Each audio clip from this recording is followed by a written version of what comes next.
If you've ever felt like selling makes you feel pushy or fake, or you just don't like it, this episode is going to change how you think about it. Because selling, when done right, is one of the most loving things that you can do for someone. I'm Debbie Shadid. I've helped over 10,000 coaches not only build, but grow successful and profitable coaching businesses.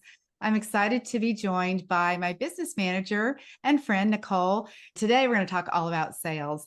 Nicole, tell us your story about selling. Yeah. So, when I first wanted to get into the online business world, start my own business, become a coach, all of that, I started to realize that selling makes me feel really gross. And also, selling is literally the lifeblood of your business. If you're not Yeah. making sales, your business isn't alive. And so I realized, okay, if I want to make this difference, if I really want to provide transformation for people, this is a skill that I'm going to have to learn. So I actually dove deep all the way in. I got trained in high ticket sales, which is sales for any sort of programs, usually over $1,000, but in the 5 to 10K range more so. So really creating massive transformations for people. And so I felt so uncomfortable at first. Before my sales calls, I would literally be sweating buckets. The night before, I would be up all night rehearsing it over and over again in my head. And I started to realize that you really need to shift your perspective on selling in order to be present on a sales call and really provide the best conversation and transformation on that call. So, yeah, that actually launched me into the world, got me into, okay, now how do we book more sales calls? How do we build the business as a whole? But sales really is, if I would say, one key skill to have. It is so important as a coach. What about you, Debbie? Well, that's funny. You're right. There is no business without sales. I'll tell you, I feel like I've been selling my whole life, and I would love to bring that perspective to everybody here because the truth is, you've been selling. My grandkids are downstairs right now, and at 18 months and 3 years old, I can promise you they can sell us on what they need to do. So if you think about all the things that you have sold somebody on in your life, not a career that you earned a commission on, but just how you really sell yourself everywhere you go, it can begin, I think, to make selling feel lighter. I actually happen to love selling, kind of like you, Nicole, and I really have been honestly wildly successful at selling my whole life. And I always made it in a way, whatever the script was that they provided for me, I made it in a way feel like something that was more comfortable for me. So I love selling. I don't get nervous unless I'm selling something that I'm not aligned with. Yeah, that alignment is key. And I think it's amazing that you love selling. I'd be curious how many of you listening can relate to this. Like, do you love selling? Are you on the opposite spectrum and like, selling makes me feel stressed out or maybe a little bit scared? We'd love to hear from you. So comment below because I know everybody falls on different ends of the spectrum of sales. This one thing you're talking about, like loving sales or feeling yucky about it, is going to be key to you having a business or not. So I really want to encourage you to think about shifting your mindset around that because if you don't sell your coaching, you will never have a business. So I'd love to talk about reframing the concept of sales, Nicole. How did you do that? Yeah. So originally, when I first thought about sales, I felt like it was almost manipulative because Mhm. many of us have this picture of like the pushy car salesman in the back of our head when we think about sales. But while that is one form of sales, it's not how sales conversations need to go. And so what I realized is that selling is not actually something that you do to somebody, which is what can make it feel manipulative. Like I'm convincing them to do this, I'm convincing them to take the next step. Whereas realistically, selling is actually something that you do with somebody. So it's very collaborative, it's right alongside of them. And when you reframe it this way, it just becomes a lot more comfortable to talk to them because now you're not trying to force anything. You're actually walking alongside of them, just how you do in your coaching partnership with them down the line, but actually coaching them through this first initial step, which I would argue is one of the most important, committing to the transformation, actually saying, yes, I want to make the change and I'm willing to invest in myself to create that change. So, Nicole, when it comes to a sales call, I try to show up in the same way that I would as a coach. And, I love coaching. I want to be able to get to know people. And at the forefront of my mind is how can I serve them? I want people to feel like I'm listening to them, that they're finally being heard, that, whatever's going on for them, they're being validated. And also, I want them to see what can happen for them as a result of coaching.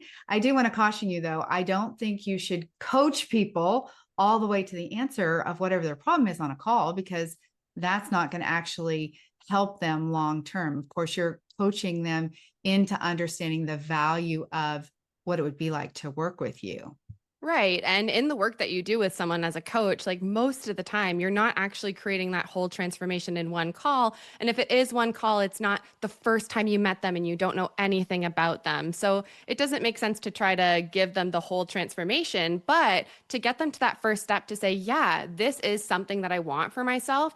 And I want it now. This isn't something 10 years down the line. This is for me.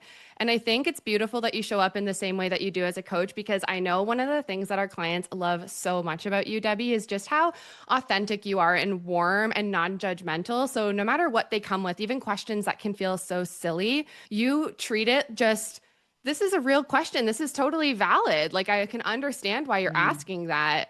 And I think that this just brings it back to the whole idea that every human on this planet, I believe, has a core need to feel known, seen, and loved, just truly understood for who they actually are, being loved for where they're at. And so you get to give this gift to somebody on a sales call because you're actually asking them questions about what's going on with you. Oh, wow, what have you tried? What is that like? How does that show up in your life? And these are questions they've probably never been asked before. So when you come across it that way, you really get to feel like, oh, wow, I'm creating a real transformation for people on these calls, and I get to do it from a place of love. I'm thinking about people telling me how nervous they are on a consultation call. And that always is an interesting reminder for me, because that's not the way I feel when I'm on a consultation call, but it's important to think how somebody might be. So many coaches don't realize that when somebody comes to a consultation, it might be their first time they've ever done this. They don't know what to expect. And so they are nervous, and there's that selling at them, talking over them, not listening to them, having them not feel heard, or that kind of working with them through the call. That's the difference when I think about that comfortable conversation that you can have with someone.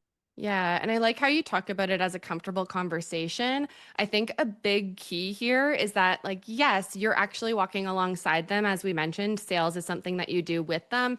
And like you said, they might not actually know what to expect. They might feel nervous. They might feel like, are they going to judge me? Can I actually open up? Yeah. So there's a little bit of this balance of walking alongside them and having that slightly leadership role so that you can hold the container for them to open up, to really introspect and say, is this a transformation that I want to make? So I feel like that's why it's important to have some sort of a structure, because a Yeah. lot of us try to do it super intuitively and then we end up feeling panicked and like, am I listening to everything? Did I gather everything that I need to know? So I would actually be curious, Debbie, do you feel like that is one of the reasons that you feel more comfortable on sales calls, is the framework that you've created? 100%. And I can tell you, this is something just briefly that we do inside of the Business Building Boutique. We teach everybody a framework for selling. And here's the thing, if you get somebody on a consultation, you better know what you're doing. In the beginning, Nicole, you mentioned the word practice. And I love that, because we often don't think about practicing, about having this comfortable conversation. And the framework helps you do that. Don't get somebody on a consultation call and waste their time by not being able to have a proper conversation with them because you weren't prepared for it. Yeah, exactly. And it's difficult because, well, how do I prepare, right? It's not like how I mentioned at the beginning, staying up all night and playing over Yeah. all the iterations of the conversation in your head. I can tell you from experience, it does not work and it is not helpful. But having sort of a structure that you can lean on so that you can be present and flow with them and go on a little bit of their tangents, but then bring them back. Oh my goodness, that's another key point. You have to know how to control the call. And this is something we talk about often, because you'll get somebody on a sales call who could talk the whole entire time and you can't get a word in edgewise. So you've got to really learn the skill to comfortably say, okay, let's move on to, however you're going to say it. But you are the one, again, you mentioned the word leading. You're leading in the conversation to be able to help them get through all you need to get through, to really be able to help them make a good decision, and also to allow plenty of time for you to actually make the offer and handle the objections. Yeah. And so I think it's a little bit funny here because we talk about practice, but then a lot of the time there's this thought of, okay, well, I'd love to practice, but how do I get people on a call? How do I even book said calls to get this practice? So I'm curious what you'd recommend there, Debbie. Oh my goodness. I have to tell you about our summit. I can't be in this conversation without bragging about what we do for our clients. We have something called the Design Live Thrive Summit. And many of the people that come to work with us, they've never had a sales call. And we teach them all the marketing. Of course, you have to be able to, build some know, like, and trust, help people understand what you do, be able to communicate effectively. But yes, you've got to get them on your calendar. And the summit that we have for our clients, where they're featured speakers, we actually help them get booked calls. So we just finished up a summit and we're preparing for our next right now. And we actually had clients before this summit was actually over who already had calls booked on their calendar. We had a client by Monday morning. They spoke on Saturday. By Monday morning, had 16 calls booked on their calendar. So, yeah, getting calls booked on your calendar is an important piece of the puzzle for sure. Yeah, no, I love that you actually help your clients to book a call on the summit. It not only helps them to practice, but it creates such a deep transformation for all the people who attend the Design Live Thrive Summit. And I know that's one of the reasons it's so loved. But, aside from speaking, like this is one of the ways that you can book calls. We also talk a lot about having conversations. It doesn't always start with the call, but having a little bit of a conversation that can lead to the call. So giving sort of a structure to how are you marketing your business? This is something Debbie talks about all the time. If you're not Yeah. marketing and putting yourself out there, then what is there to talk about? Who's going to reach out and start these conversations? Well, and there's even the follow up. I mean, that there's the pre consultation or pre conversation, as I like to call it. Then there's the actual time that you're talking to somebody. And, I hope that you can close every sale on the call, but realistically, there's going to be some people that need some follow up. And what does that even look like? So there's going to be a follow up process that's going to be, it is actually part of our framework, but also something that you have to figure out works for you and that feels comfortable for you. But really, it's our job to be the ones to follow up. It's our job to be able to help them with whatever it is that they need to make that comfortable decision of how to move forward with us. Yeah. And I think it's key as well that you mentioned follow up, not just for the fact that, they actually say the fortune is in the follow up. So if you're not Yeah. doing follow up, you're missing out on all this money. But beyond that, it's just, sales is a journey, it's a process. Sometimes it's short and sweet because they've already heard you on YouTube and they already know all your frameworks and they're like, let's just do this. I know I need your help. You're the one. And sometimes it takes a few more touch points, right? Maybe you haven't been talking about your coaching that much. So it takes like hearing a little bit about you from speaking on the summit and then getting on a free coaching call with you and getting that like, know, and trust built to then book another call that might become a sales conversation. So I'd also encourage you, especially if you're a new coach, don't just be like, I got one call booked and everything hinges on this. It's all about relationship building. You're doing this with the person, you're getting to know them. Today, I was working on the information for the summit. And one of the things that I did was I created a training video on how to do your calendar setup and how to create a link for somebody to book a consultation with you. And even this, Nicole, is part of the process. Through the link that you make on your calendar, you're going to have certain messages that the person receives to get prepared for the call. You might even gather some data before the call so that when you come to the call, you're also prepared to help that specific person based on what they completed on the form. So there are literally so many ways that you can prepare, not just understanding the conversation, but also understanding the person that's coming to have the call with you, what it is that they desire, their problems are. There's lots of things that go into really effectively selling your coaching and just building the business that you're hoping to build. Yeah, no, those Calendly forms are so helpful. And then you can really get to know the person even before they hop on. Maybe you already get to, I don't know, check out their website, or it, of course, Yeah. depends on what you're selling. But all in all, I'd say the key to making sales, especially as a coach, is that you need to feel confident, right? You need to feel confident in your coaching, in your offer, in your messaging, and also in how you're showing up on that call. So if you're not feeling confident, it's not just, okay, well, I'm not good enough, but what along the way is making me still feel stuck? What am I still not feeling 100% about? What am I still stuck on myself? Because they can feel that. Even if you're not saying it on a sales call, people can really feel it. So in the business building boutique, Debbie teaches sales, but we also have so much that goes even before the sales that once you're actually on the Mhm. call, you know who you are as a coach, you know your unique value. Like, yes, of course. And you know who it's for, right? Because you might be on a call with somebody and be like, you know what, you're actually not really the right fit for me, Yeah. which is totally fine. Yeah, when you are aligned with the right niche and the way we work clients, through the niching process, through their messaging process, their offer, all of that stuff, it makes the sales conversation easy.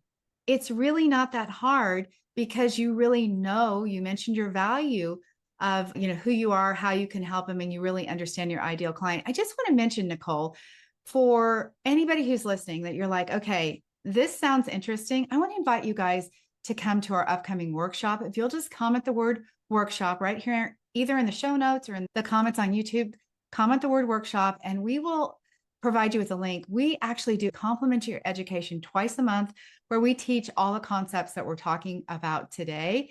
So you can learn a little bit more about what it takes to be the person who understands if you've got the right niche, or how to write your marketing message, or even how to have a sales conversation, because we have sales training workshops as well. Yeah, totally. And the cool thing is Debbie actually gives a little bit of coaching on these workshops as well. There's always a Q&A at the end. So no matter what the topic is, it's going to somehow come full circle around into exactly what you need to hear that day. So I would love to ask you, Nicole, what do you think the biggest mistakes are that people make when they are having a conversation with somebody or a consultation? What do you think the biggest mistakes are? That's a really good question. I would say there's three big ones that really come to mind for me. One is just overall feeling nervous and like you need to figure it out all by yourself. When you're showing up on the calls nervous and maybe you haven't been taught how to sell before, maybe you haven't actually been taught how to communicate your offer. Of course, it's going to come across, and of course, those consults aren't going to be as effective. So, number one, just letting your nerves take over the whole process. Like, it's okay to get some support. You might need somebody to teach you their framework Yeah. or to help you. Like, when somebody says this objection, what do I say? And then once you actually hear that and learn it, it starts to click, just like in your coaching, right? Like maybe you were not as certain about providing the transformation that you're able to provide for your clients now, but because you have learned that structure, it helps you to get over the nervousness. So that's number one. Number two, I would say, is sticking too much to a script. Because as much as you want to have a framework, if you're just like, oh yeah, hello, welcome, and your next question doesn't even lead on to anything that they just said, then it feels weird for you and for them. That's not a conversation. You're not doing it with them. So having a structure, but again, one that allows you to flow through it so that it can feel natural, feel comfortable, and feel authentic. And then finally, I would say it often comes down to the offer. And I see this more often than not is I actually don't even know what my coaching offer is, or I don't know what I'm going to charge, or I don't know how to explain what that transformation is. If you don't have that baseline knowledge, then how are you supposed to present it in a way to another human that they're going to say, yeah, this makes me feel held and supported, and I can see myself in that transformation that you can provide. So I think even sometimes just like taking a little bit of a step back to really understand, who am I here to serve? What am I helping them to transform through? How are we going to make that happen? So just really having that whole structure of what we would call a boutique style coaching business, right, Debbie? And I was thinking the same thing. Like, people make the offer up in their mind on the call with the client. They're basing their offer based on what the client is saying. So if the client's like, well, yeah, it's been a stressful week, my car broke down, all of a sudden they're changing the offer in their mind of what it's going to be, and they're making it up on the fly. That is like a big, big mistake. The other thing that I would say is that people discount. And, I'm in favor of offering value. I'm in favor of having some great discounts, and we do that too. But I'm talking about offering a discount, trying to get somebody to buy. That's a different kind of way to sell. If you're like, it's this much money, and you think they didn't respond the way you wanted them to, like they needed a moment to process the price. And then you're like, but listen, I want to work with you, so I'll give it to you for this price. Terrible, terrible move. And I know that new coaches really, when it gets to the money part, that is a place where they get all tangled up. Yeah, that is such a good point. The pricing piece is huge. And the thing is, To say, ah, I think it's a little bit out of my budget is actually like the easiest out. And most of the times it's not Yes. true. Mhm. Right. So I think just really understanding like how can we overcome that objection and not just thinking about overcoming it. Cause sometimes when you say that, people feel like it's kind of broy or sleazy, but more so like, how can I go through the smoke screen that they're putting up to get to that real problem that they're feeling? Cause more often than not, it's, I don't actually know if even with the support, I'm going to be able to make this Yes. happen or other fears like that beneath it. Oh, we could go on a whole conversation about that, Debbie. Yeah. Yeah. Well, and then, how often I hear a coach who has had a sales conversation and then they're like not prepared to give them a link to pay. This is another really big rookie mistake. These are all things, again, that we kind of work people through. All those things that you're not thinking about. If you don't have a link for somebody to pay right then, you're not prepared to be having a sales conversation with them. Totally. Yeah. So, I mean, we've covered a lot here on sales, and I Yeah. hope that this is helpful because sales has been such a thing on my heart in terms of it went from feeling so gross and sleazy about it to really loving it and seeing as such an important transformative part of the coaching process. So, Debbie, what sort of like closing thought would you like to leave us with? Well, I know you are here because you are passionate about what you do. And I am so passionate about coaching too. But here's the thing, unless you get comfortable with selling, unless you can maybe not learn to love it like I do, but unless you really feel like I have to get comfortable with selling because I want to work with people, I want to serve people, I want to change lives, I know I'm meant to do this, you're not going to get to do what you want to do unless you get comfortable with having this conversation, unless you're good at overcoming the said money objection. So I really want to encourage you to learn to love sales. Again, comment the word workshop if you want to come and learn from us. We'd love to have you be in our presence. I would be happy to coach you after a workshop and maybe even help you overcome one of your own objections around selling. So, Nicole, thank you so much for being here. I absolutely love having you here as a guest. I can't wait to have you again. You guys make sure you listen to our episode that we recently did. It'll be linked below. Yes. And thank you again, Debbie. This has been amazing. All right, you guys, have an amazing week. Now go do something about your business. Go have a sales conversation, make an offer to somebody, connect with somebody, and do it in a loving way. Okay. Have a beautiful day.